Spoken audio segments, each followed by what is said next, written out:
आप लोगों ने देखा कक्षा 10वीं का जो पाठ पास था, गोवा जैसा हमने देखा, वो हम लोगों ने पढ़ा पिछले वीडियो में।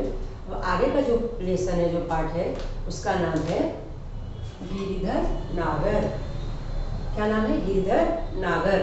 उसकी कवित्री है संत मीराबाई। यह जो गिरिधर नागर है, इसकी जो कवित्री है मीराबाई है, ये भक्ति काल की कवित्री है। भक्ति काल के 4 जो कवि थे बहुत ही प्रसिद्ध थे, फेमस थे। इसमें सूरदास जी, तुलसीदास जी, कबीरदास जी और मीराबाई और भी थे, लेकिन ये 4 जो थे बहुत ही प्रसिद्ध और फेमस हुए। इसमें जो मीराबाई हैं वो कृष्ण के बारे में, उनके आराध्य हैं कृष्ण, कृष्ण के बारे में सारी कविताएं उन्होंने लिखा है। कृष्ण को मीराबाई अपना सब कुछ मानती थी, अपना, यहाँ तक कि अपना पति भी मानती थी। कृष्ण की भक्ति के लिए उन्होंने अपने घर को, अपने राज्य जो था, वो थोड़े राज्य की रानी थी मीराबाई, उन्होंने सब कुछ त्याग दिया।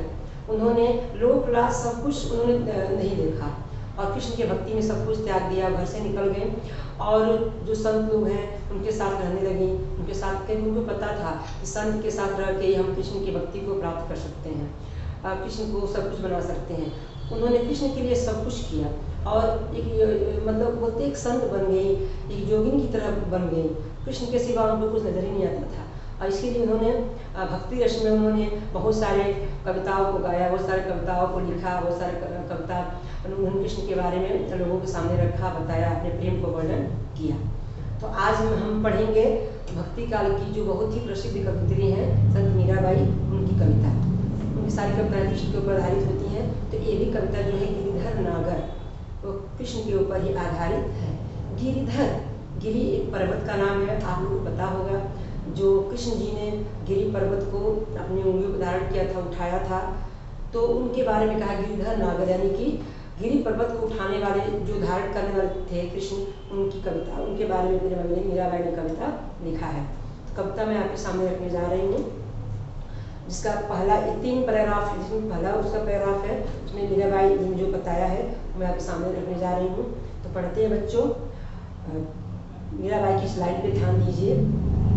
मेरे तो गिरधर गोपाल दूसरों न कोई, मेरे तो गिरधर गोपाल दूसरों न कोई, जाके सिर मोर मुकुट मेरे पति सोई। मीराबाई कह रही हैं कि जो गिरि पर्वत को धारण करते हैं, गिरि पर्वत को धारण करने वाले हैं, गोपाल जो गौओं का पालन करते हैं, और जिनके सिर पे जाके सिर मोर मुकुट, और जिनके सिर पे मोर मुकुट है, जो मोर मुकुट को पहने हुए हैं, धारण किए हुए हैं, वही मेरे पति हैं, दूसरा कोई मेरा पति नहीं है। मीराबाई कहती हैं जिनके सिर पे मोर मुकुट है, जो मोर मुकुट को धारण किए हुए हैं, जो गिरि पर्वत को उठाए हुए हैं और जो गायों का पालन करते हैं, वही मेरे पति हैं, दूसरा कोई मेरा पति नहीं है। उन्होंने कृष्ण की इतनी विशेषताएं बताई हैं। आगे बोली है मीराबाई, छाड़ी दई कुल की कानी कहा करिए कोई। मीराबाई कहती हैं छाड़ दई कुल की कानी कहा करिए कोई, संतन ढिग बैठ बैठी, संतन ढिग बैठी बैठी लोक लाज खोई। मीराबाई कहती हैं कि मैंने अपने कुल की कानी, मतलब होता है मर्यादा, कुल मतलब खानदान, अपने खानदान का जो मर्यादा है उसको मैंने छोड़ दिया है। कहा करिए कोई, अब जिसको जो कहना है वो मेरे बारे में कहे। मैंने अपने कुल की मर्यादा को छोड़ दिया है। संतन ढीग बैठ बैठ, और संतों की ढीग मतलब होता है पास, निकट, और संतों के पास बैठ करके लोक लाज सब खोई, मैंने अपने लोक लाज, जो लोक का समाज का मर्यादा होता है, उसको मैंने खो दिया है। यानी मीराबाई कह रही हैं कि मैं अपने कुल के मर्यादा को छोड़ दी हूँ, संतों के पास निकट बैठती हूँ। अब इसमें जिसको जो कहना है वो कहे, मैंने अपने लोक लाज को त्याग दिया है, जिसको जो कहना है वो मेरे विषय में कहता रहे। आगे का जो लाइन है इसमें मीराबाई ने कहा है, असुवन जल सींच सींची प्रेम बेली बोई, अब तो बेल फैल गई आनंद फल दे। मीराबाई कहती हैं कि मैंने अपने आंसुओं के जल से सींच करके, मैंने अपने आंसुओं के जल से सींचा है, सींच करके कृष्ण की प्रेम रूपी एक बेली, यानी लता को जैसे हो ना मनी प्लांट लता हो, तो ऐसे जो पौधे होते हैं जो किसी के सहारे चढ़ते हैं, जैसे मनी प्लांट, उसको बोलते हैं बेली। तो मीराबाई कह रही हैं कि मैंने अपने आंसुओं के जल से प्रेम रूपी, कृष्ण की प्रेम रूपी बेली को सींचा है, उसको मैंने बोया है। अपने आंसुओं के जल से सींचा है और प्रेम रूपी जो बेली है उसको मैंने बोया है, उसको मैंने लगाया है। अब तो बेल फैल गई, अब तो जो बेल है, प्रेम रूपी जो बेल है वो फैल गई है, बड़ी हो गई है और आनंद फल दे, और मुझे आनंद का फल को प्राप्त करवा रही है, मुझे आनंद का फल दे रही है। आगे की लाइन कह रही मीराबाई, दूध की मथनियाँ बड़े प्रेम से बिलोई, माखन जब काढ़ लिए छाछ पिए कोई।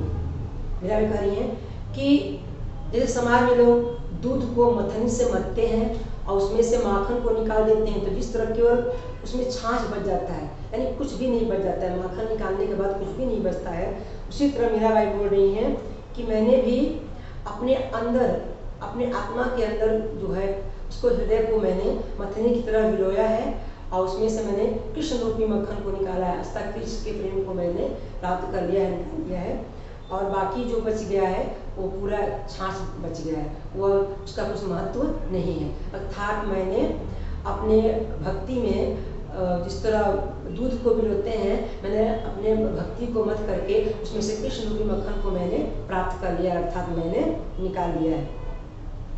भगत देखी राजी हुई, जगत देखी रोई। मीराबाई कहती हैं जब मैं इस दुनिया में जो कृष्ण के भक्त लोग हैं उनको देखती हूँ तो मेरा मन प्रसन्न होता है, मैं राजी होती हूँ, मेरा मन खुशी से भर जाता है। जगत देख रही, और जो दुनिया कृष्ण से के भक्ति में नहीं है, जो दुनिया वैसे ही है, जो वैसे ही जो जिस तरह छाछ है उस तरह जो दुनिया रह गई है, कृष्ण के भक्ति में लीन नहीं है, उसको देखकर मुझे बहुत दुख होता है, मुझे बहुत ही रोना आता है। दासी मीरा लाल गिरधर तारू अब मोही।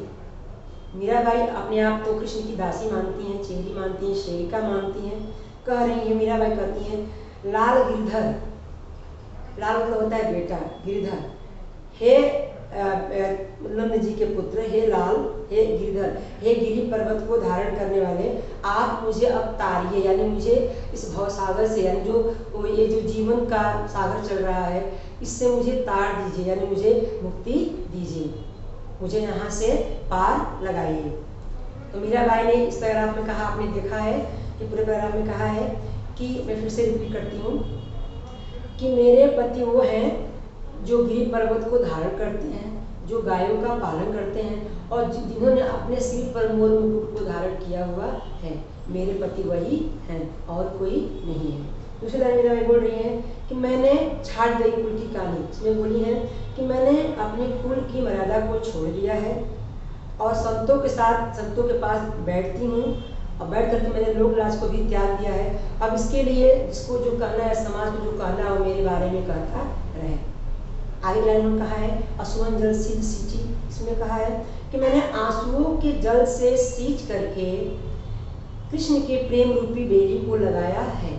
अब यह जो बेली है वो बहुत बड़ी हो गई है, फैल गई है, और यह जो कृष्ण रूपी प्रेम की जो बेली है वो मुझे आनंद की प्राप्ति करवा रही है, मुझे आनंद प्रदान करवा रही है।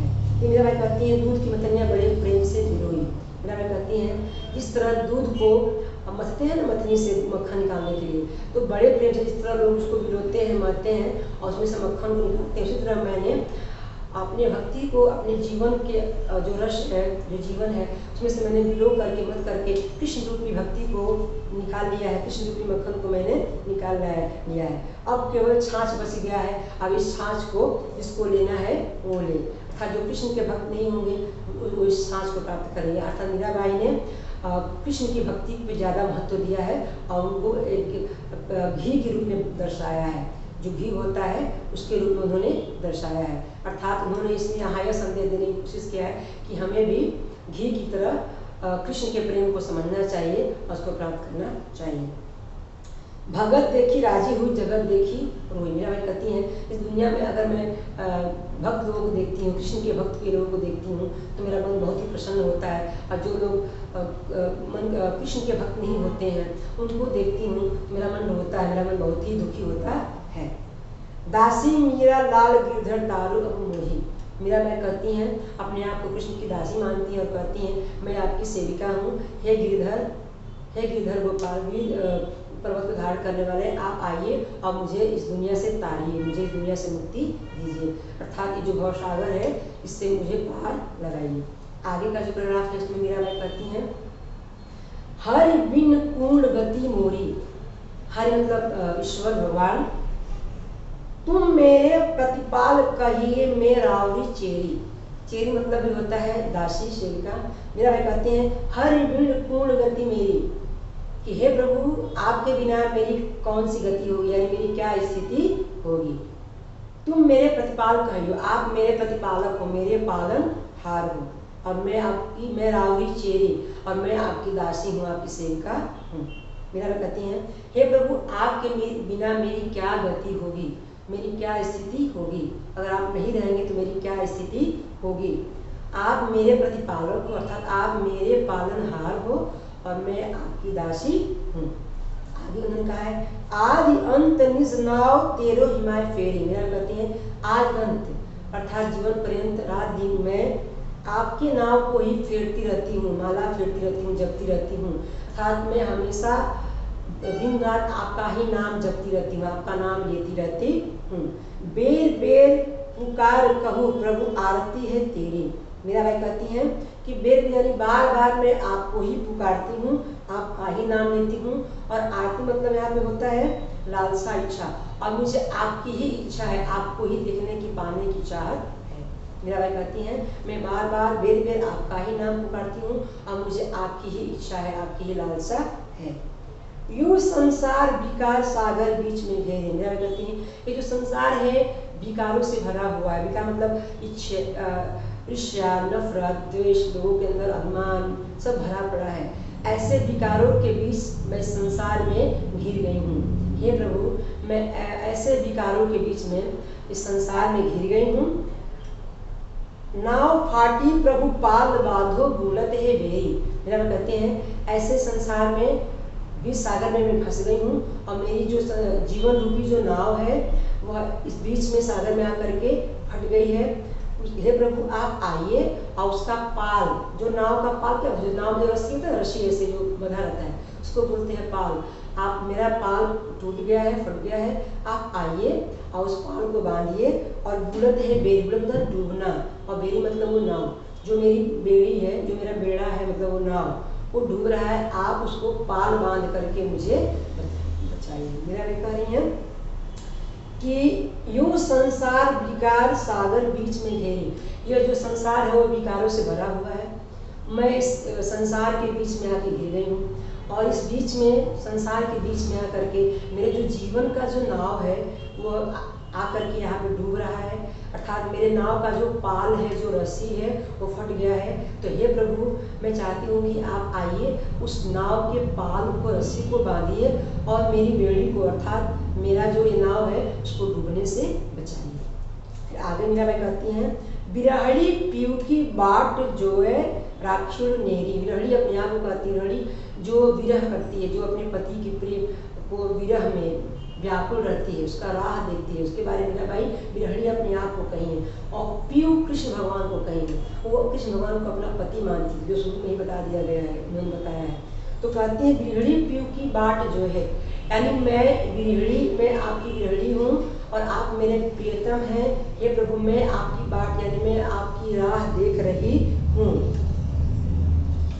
जो है राक्षुर नेरी, और बोल रही है कि मैं आपके पास रहना चाहती हूँ। नेरी मतलब होता है पास, मैं आपके पास रहना चाहती हूँ, आप मुझे अपने पास रख लीजिए।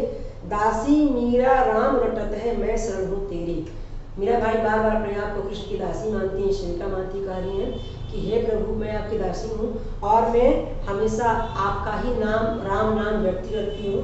रटता मतलब बार बार बोलती रहती हूँ, पुकारती रहती हूँ, इसीलिए आप मुझे अपने शरण में ले लीजिए। फिर बताती हूँ, मीरा कहती हैं, बिरहड़ी पीऊ की बाट जोड़े राखी जो मेरी, दासी मीरा राम रटत है, मैं शरण हूँ तेरी। मीरा कहती हैं कि हे प्रभु मैं आपके राम का नाम हमेशा स्मरण करती हूँ, रटती रहती हूँ, आप मुझे अपने शरण में ले लीजिए। मैं एक बिरहड़ी के रूप में आप मेरे पति हैं, अपने पीऊ का, अपने प्रीतम का राह देख रही हूँ, बाट देख रही हूँ, खोज रही हूँ, आप मुझे अपने पास रख लीजिए। आगे का जो पैराग्राफ है उसमें मीराबाई ने कहा है, इसको फिर से रिपीट कर देती हूँ। मीराबाई ने कहा कि हरि बिनु कूल गति मेरी, मीराबाई कहती है प्रभु आपके बिना मेरी क्या स्थिति होगी, मेरी क्या गति होगी। आप मेरे पालनहार हो और मैं आपकी दासी हूँ। फिर बोली है आदि अंत बीज, इसने बोली है कि मैं दिन रात आपके ही नाम को जपती रहती हूँ, आपके ही नाम को फिरती रहती हूँ। बेर बेर पुकार कहूँ प्रभु आरती है तेरी, मैं बार बार आपको ही पुकारती हूँ और मुझे आपकी ही चाहत है, आपकी ही लालसा है, इच्छा है। नाव फाटी प्रभु पाल बांधो, मीरा बोलती हैं कि जो संसार है वह विकारों से भरा हुआ है और मैं इस विकारों से भरे हुए संसार के बीच में घिर गई हूँ, मेरी नाव इसमें फंस गई है। हे प्रभु आप आइए और मेरे नाव का जो पाल है वो टूट गया है, फट गया है, आप उस पाल को अर्थात उस रस्सी को बांध दीजिए और मुझे इस विकार से भरे हुए संसार से मुझे निकालिए। मेरी जो बेड़ी डूब रही है, मेरा जो नाव डूब रहा है उसको डूबने से बचाइए। मीराबाई बोलती हैं बिरहड़ी पीऊ की बात जो है, मीराबाई कहती हैं मैं बिरहड़ी हूँ, अपने प्रिय की प्रीतम की बिरहड़ी हूँ। मीराबाई की जो प्रीतम थे वो कृष्ण थे। मीराबाई बोलती हैं हे प्रभु मैं आपकी बिरहड़ी हूँ, मैं आपकी राह देख रही हूँ, आप मुझे अपने पास रख लीजिए, मैं आपकी दासी हूँ और मैं हमेशा आपके नाम का ही जाप करती रहती हूँ, रटती रहती हूँ और मैं आपकी शरण में हूँ, इसीलिए आप मुझे अपने पास रख लीजिए। तीसरा जो पैराग्राफ है बहुत ही अच्छा पैराग्राफ है और यह इम्पॉर्टेंट भी है, बोर्ड में आ सकता है बहुत बार, इसको पीडीएफ में बहुत टीचर लोग देते रहते हैं। इसमें थोड़ा डिफिकल्ट है, ये तीनों जो पैराग्राफ है उसमें कठिन है, इस पर ध्यान देना बच्चों। बहुत ही अच्छा है ये लाइन। मीराबाई कहती हैं फागुन के दिन चार होरी खेल मना रे। फागुन जो महीना है तो मीराबाई ने दिन चार कहा है, इसका मतलब ये नहीं कि फागुन महीना सिर्फ 4 दिनों का ही होता है। जैसे लोग कहते हैं जिंदगी 4 दिनों की है, तो क्या जिंदगी 4 दिनों की होती है? नहीं। लोग बोलते हैं यार 2 शब्द बोलिए, तो क्या लोग दो शब्द ही बोलते हैं? नहीं। तो इसी तरह जो फागुन का महीना है वो 4 दिन का मीराबाई कहीं क्यों कहीं है कि जो चीज़ हमको अच्छा लगता है वो बहुत जल्दी वो समय बीत जाता है, लगता है कि वो पल भर में बीत गया। तो जो फागुन का महीना है वो सभी महीनों में बहुत ही अच्छा महीना है, लोगों को बहुत ही उस महीने में आनंद आता है, बहुत ही अच्छा। प्रकृति की दृष्टि भी उसमें ज़्यादा ठंडी नहीं होती है, गर्मी नहीं होती है, उस समय प्रकृति हरे भरे पेड़ पौधों से लगी रहती है, फूल खिले रहते हैं, बहुत ही अच्छा मौसम होता है उस समय, लोग बहुत ही अच्छा लगता है, सुहावना लगता है। और फागुन के महीने में बहुत ही अच्छा त्यौहार आता है जो रंगों का त्यौहार होता है होली, और लोगों को बहुत ही अच्छा लगता है, खासकर बच्चों को तो बहुत ही अच्छा लगता है रंग लगाना, गुलाल खेलना। तो ये जो महीना है वो बहुत ही जल्दी यूँ बीत जाता है, तो इसीलिए मीराबाई ने इसको कहा है कि फागुन का जो महीना होता है वो 4 दिनों का है जो जल्दी बीत जाता है, इसीलिए। तो फागुन के 3-4 होली खेल मनाया करती हैं, जो फागुन का महीना है वो 4 दिनों का है और इसमें मेरा मन होली खेलने को कर रहा है। अब मीराबाई ने इसमें अपने विचारों को हमारे सामने रखा है। हम जैसे होली खेलते हैं तो किस तरह हम बाहरी आडंबरों के साथ खेलते हैं, बाहर हम लोगों को कलर लगाते हैं और अलग अलग रंग बिरंगे कलर से होली खेलते हैं, पिचकारी में रंग भरते हैं, दोस्तों के चेहरे पर रंग लगाते हैं, ये सारी चीज़ें हम बाहर से करते हैं, ज़्यादातर अपने अंदर आत्मा से नहीं करते हैं। लेकिन मीराबाई ने यहाँ कहा है, उन्होंने अपने अंदर आत्मा की बात कही है, वो अपने अंदर के अंदरूनी मन से वो होली खेल रही है। और उनका जरा मैं आपको पहले बता दें कि मीराबाई अपना सर्वस्व सब कुछ कृष्ण को ही मानते हैं, तो उनका होली किसके प्रति होगा? कृष्ण के प्रति ही होगा। तो इसमें मीराबाई ने कहा है शील संतोष की होली। शील संतोष मतलब कैसे? मतलब धैर्य, संतोष मतलब संतुष्टि। तो उस तरह की होली मीराबाई खेली है, इस तरह में मीराबाई ने बताया है। जैसे बच्चों में आपको उदाहरण दूंगी ये कि अगर हम अपने दोस्तों के साथ, अपने बराबरी वालों के साथ होली खेलते हैं तो एक अलग ही तरीके से खेलते हैं, वहाँ हम किसी भी डिसिप्लिन का पालन नहीं करते, कोई भी हम वहाँ पे नियम का पालन नहीं करते हैं, अपने हिसाब से खेलते हैं। लेकिन अगर हम किसी बड़े व्यक्ति के साथ होली खेलने जाए, अपने किसी दादाजी के साथ जाए, अपने स्कूल के टीचर या प्रिंसिपल के पास होली खेल जाए, तो वहाँ हम धैर्य को और संतुष्टि को वहाँ धारण रखते हैं, डिसिप्लिन में होली खेलते हैं। वहाँ हम पैर पे कलर लगाते हैं, टीका करते हैं, उनको पैर छूते हैं। यहाँ ये ऐसा नहीं कि हम अपने दोस्तों की तरफ कूद करके उछल करके उनके साथ होली खेलते हैं। तो मीराबाई के लिए भी जो कृष्ण है उनके आराध्य हैं, वो उनका अपना सब कुछ मानती हैं, तो उनके साथ उनको होली खेलना है। तो उन्होंने कहा है कि मैंने धैर्य धारण किया है, संतुष्टि को धारण किया है और मैंने अपनी पिचकारी में प्रेम के रंगों को भरा है, और तब मैं कृष्ण के साथ होली खेली। उन्होंने सब सीमाओं का उल्लंघन नहीं किया है, बहुत ही डिसिप्लिन के साथ होली खेला है, और बिना किसी बाजे के भी, कोई बाजा नहीं बाहर बज रहा है, फिर भी उनके अंदर, उनके मन के अंदर बहुत तरह के बाजे बज रहे हैं, और हर तरह के सुर उनके अंदर बज रहे हैं, और उनका एक एक रोम जो है रोमांचित हो रहा है कृष्ण की उसके साथ होली खेलने के लिए। उन्होंने ऐसा इस पोयम में बताया है। तो अगर आप ऐसे समझ लिए तो आपको ये पोयम समझने बहुत ही ईजी होता है होगा। और उन्होंने कहा है कि घट के पट सब खोल दिए। उन्होंने कहा घट मतलब होता है हृदय, पट मतलब दरवाजा। मीराबाई ने अपने हृदय के दरवाजे को खोल दिया है कृष्ण के साथ होली खेलने के लिए। आप बोल रही हैं दुनिया को जो कहना है वो कहे, वो आनंद पूर्वक अपने आराध्य कृष्ण के साथ होली खेलेंगी, लेकिन बहुत ही नियम के साथ और बहुत ही प्रेम के साथ उस होली को खेलेंगी। ऐसा उन्होंने होली का एक नियम बताया है कि हमें अपने बड़ों के साथ अगर होली खेलना है तो कैसे खेलना चाहिए, हमें अपने भगवान के साथ होली खेलना है तो किस तरह का अपने अंदर इस चीज़ों का पालन करना चाहिए। तो मेरा बताती है, इसको देखते हैं हम कि फागुन के दिन 4 होली खेल मना रहे। फागुन का जो महीना होता है वो कम दिनों का होता है, 4 दिन से मतलब कम समय का, कम दिनों का होता है। उसमें मीरा बोलती है मेरा मन होली खेलने को कर रहा है। बिन करताल पखावज बाज अड़हद की झनकार रे। मीराबाई कहती हैं कि मेरा जो करताल और पखावज एक बाजे का नाम है। मीराबाई कह रही है कि इस समय न कोई करताल बाजा बज रहा है न पखावज बज रहा है, फिर भी मेरे मन के अंदर अड़हद की झंकार, एक अड़हद एक सुर होता है, उसकी झंकार हो रही है, वह मेरे अंदर बज रहा है। करताल और पखावज नाम का कोई भी बाजा नहीं बज रहा है बाहर, फिर भी मीराबाई के अंदर अड़हद नाम की एक ध्वनि, एक सुर झंकार हो रहा है, उसकी आवाज हो रही है। बिन सुर राग छत्तीसु गाओ। मैं कह रही है कि यहाँ कोई भी सुर राग नहीं है, फिर भी मेरे मन के अंदर छत्तीसु मतलब होता है बहुत ही श्रेष्ठ प्रकार का राग होता है, छत्तीसु राग मेरे अंदर स्वर बज रहा है। रोम रोम रणकार है, और मेरा जो एक ही रोम है, रोमा है, जो रोमे होते हैं शरीर के अंदर, उसकी बात कर रही है मीराबाई।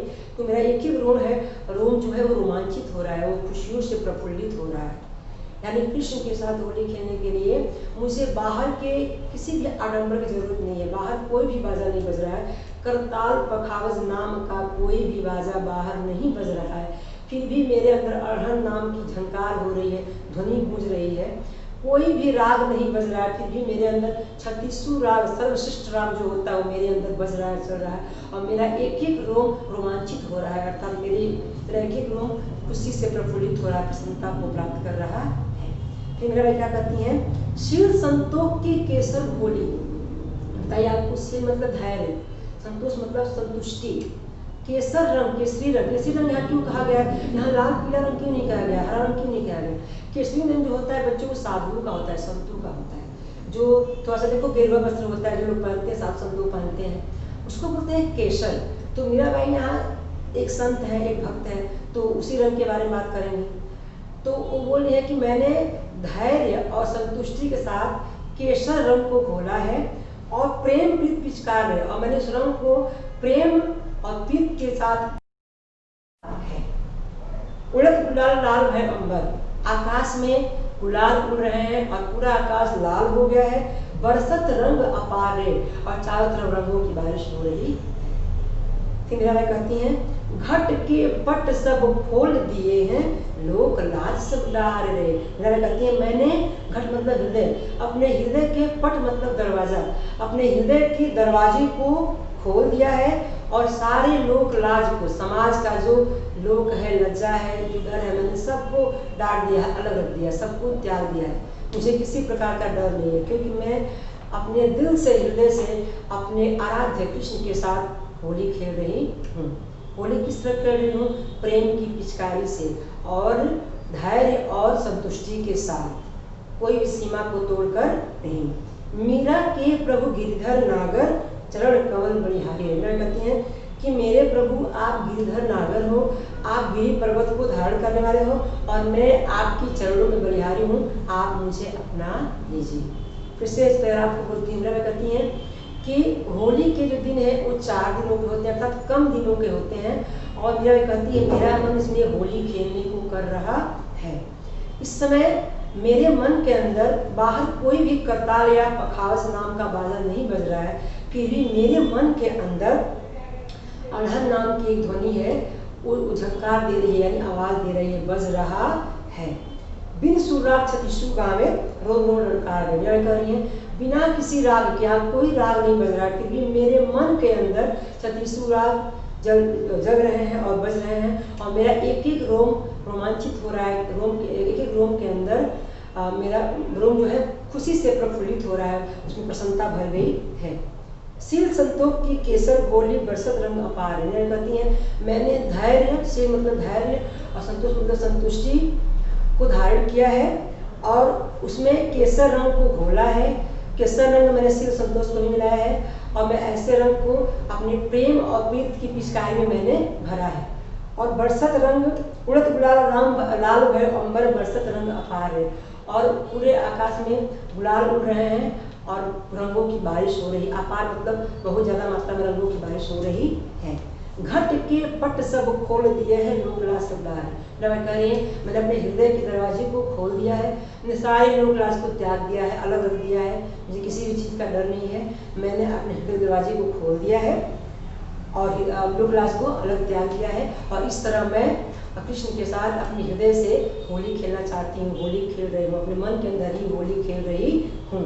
मीरा के प्रभु गिरधर नागर चरण कमल बलिहारी है, कह रही हैं मेरे प्रभु गिरधर नागर हैं, वीर पगड़ को धारण करने वाले हैं, और मैं आपके चरणों में बलिहारी आ रही हूँ, आप मुझे अपना लीजिए, मुझे अपने शरण में ले लीजिए।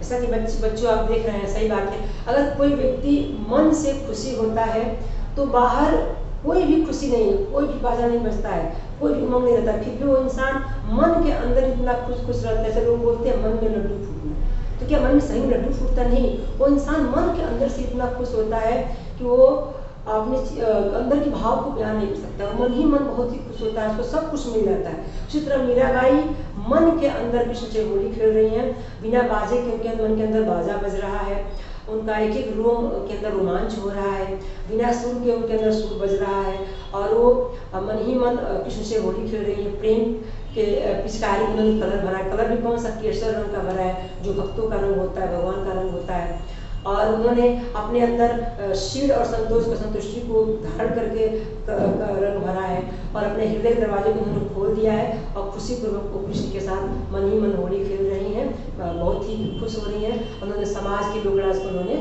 अलग रख दिया, किनारे रख दिया, साइड रख दिया है, वो कोई डर नहीं है। मैंने पहले आपको बता दिया था जो मीराबाई हैं वो अपने जो बड़ा साम्राज्य था उसको उन्होंने त्याग दिया था कृष्ण भक्ति के लिए।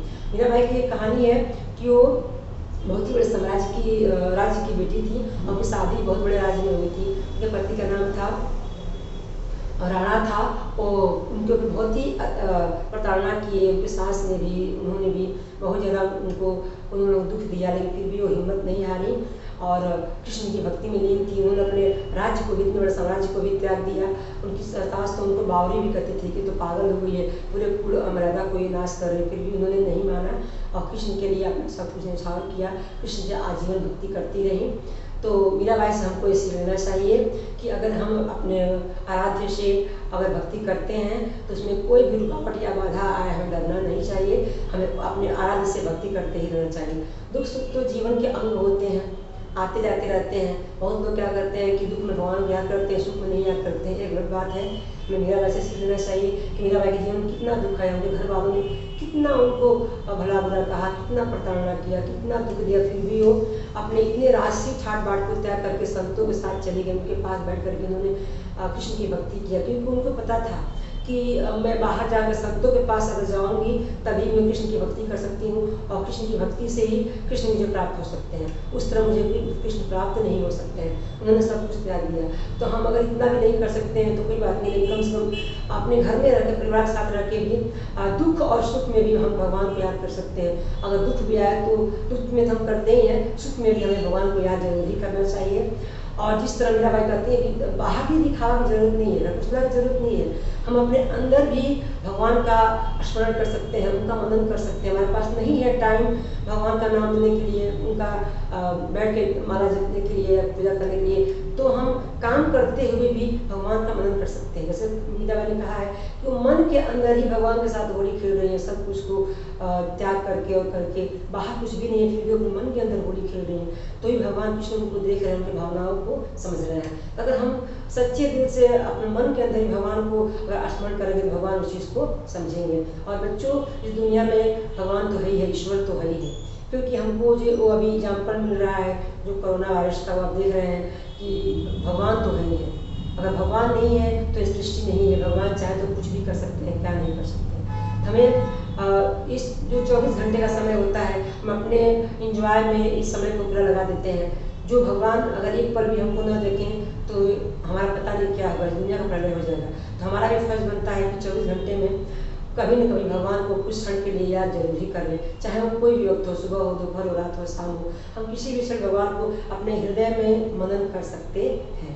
ऐसा हमको जो भक्ति काल के जो कवि हैं, आगे भी हम तुलसीदास को पढ़ेंगे, आगे भी आप पढ़ें मीराबाई, तुलसीदास, सूरदास, इन लोगों ने यही हमको शिक्षा दिया है, ज्ञान दिया है कि हमें अपने किसी न किसी एक आराध्य को जिसको मानते हैं उनका स्मरण जरूर ही करना चाहिए, जिन्होंने हमें इतना अच्छा जीवन प्रदान किया है। ठीक है बच्चों, धन्यवाद इसके लिए। और आगे का जो आपका है छठा लेसन, 7वां जो लेसन है वो हम आगे वीडियो में पढ़ेंगे। आप उसकी स्टडी कीजिएगा, पढ़िएगा। तो ऑल द बेस्ट, और अपने को संभाल के रखिए, अच्छे से रखिए, अपना ध्यान रखिए।